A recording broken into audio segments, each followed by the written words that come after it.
I can't help but think back to the jokes we used to make about the Chinese cars, and we all made them.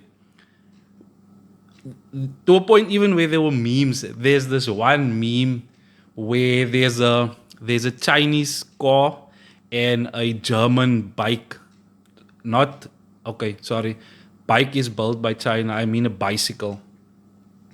And the bicycle and the car, the Chinese car looks worse than the bicycle. And those jokes are not funny anymore. The Chinese are here to stay. To a point where the memes have disappeared, and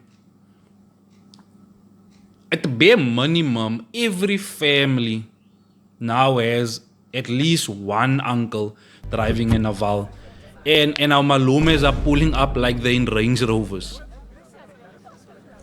Before we get into the numbers, allow me to make a quick disclaimer. I do work in the motor industry, but the views expressed in this video and on this channel are that of my own and not that of my employer or any other company. In 2019, China only had 2% market share in South Africa. Fast forward to 2025, and they had between 12 and 15%. That's not normal growth. That's signs of a takeover vibe. The Chinese haven't gone around knocking on doors as if they're looking for bread. They ninja kicked the door down and started eating someone else's lunch. You have to ask yourself, whose market share are these guys stealing? Whose market share are they capturing? Whose lunch are they eating? Local manufacturers are definitely feeling the pinch. In 2024, we sold 515,000 vehicles. I know it sounds like a lot. It is probably a lot, but that's 34% lower than the targets we set for ourselves. It's basically like growing up wanting to be a pilot and end up drinking flying fish. And then we look at exports. Between 2023 and 2024, export sales dropped by nearly 29%. 29%.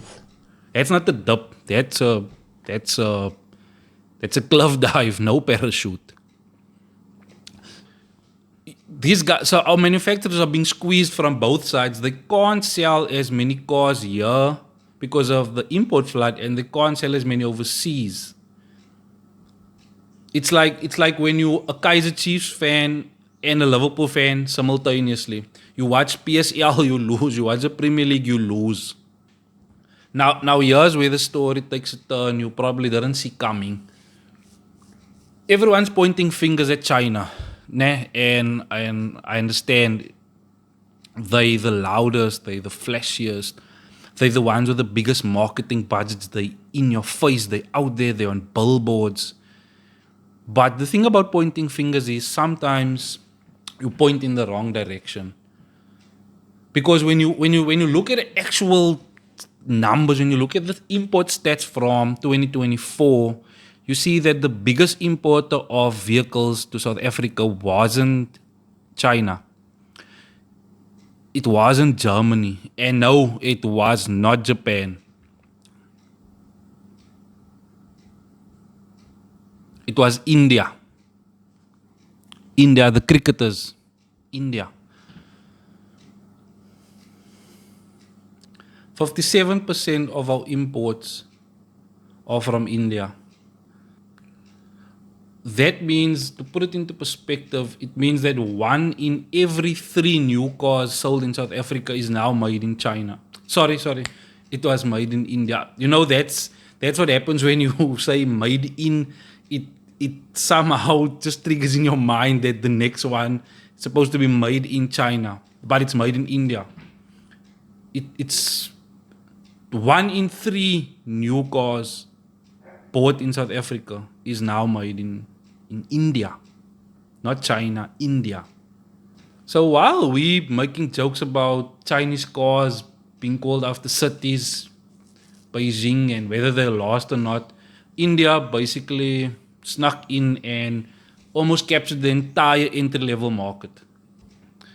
You drive a Hyundai Grand i10, India. You drive a Suzuki Swift. Thank you for sponsoring Pirates. Suzuki Swift, India. You drive a Nissan Magnite, India. You drive a Renault Kwid, India. Minister of Trade Industry, Park Stow, said that the sector lost 4,000 jobs. 12 companies have closed their doors, and that's the seriousness to this, because these are real families, the real people, the actual families, and that's 4,000 paychecks gone. The CEO of Toyota, Andrew Kirby, he calls this the first signs of de-industrialization. What that means is basically you go from being a factory to a mall. You ask yourself the question, why do we not keep the same energy with India? Because when you talk about the Chinese, you say, yeah, the Chinese import floods, the government need to do something, they're costing jobs and all these things, but why not the same energy with India? Or is it because they're wearing familiar badges that don't make them look like foreigners the same way Chinese brands do? Look, I'm not saying we must now point the finger at India. That's not the point. Who needs to fix this? Government. But government, it's not so easy. It's a complex thing, because you can't just adjust trade policies and tax these countries, because we sell to them as well, and you can't do that with the trade deals, because you can't do everything based on one sector, because then the other sectors are going to struggle, and it's going to have ripple effects on the whole economy basically. So that's not the solution. One of the solutions is like what Cherry done. Cherry bought Nissan's plant in Roslyn. So they are setting up shop here. They're going to be building cars here. They're going to be employing people here, or so we hope. So I think that's the blueprint. Not building great walls of protection by policies and taxes, but by building bridges that lead to factory floors. What I'll do is I'll start by Suzuki. I'll call them swiftly to a meeting and say, guys, you are selling a lot of cars here in our country, and beautiful, that's great. But how about we build some of those cars here? And it's a benefit, because they build for two brands. They build for themselves and Toyota. How about we build some of those cars here? How about you build a factory here? And I think that's one way we can win. That's one way we can overcome where we're going, because the trend we're going in is downward. Look, I'm not here to basically tell you what to do, or to buy a locally built vehicle or anything like that. If an Haval makes you feel like you're in a Range Rover, follow your heart. If a Suzuki saves you money, follow your wallet. But there's something that happens, man. You lose something when a factory closes. How can I say? When you lose that pride, man. Kyk, ons het die goed gebou. You lose the skill. You lose the skill. You lose more than just jobs. You lose the skill, the pride, the sense of building things. You just lose something, and that's where we're heading. South Africa, it needs to answer a serious question. Do we want to be a country that builds things, or do we want to be a country that consumes things?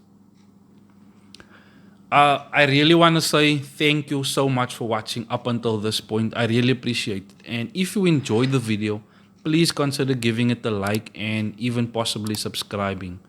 Thank you.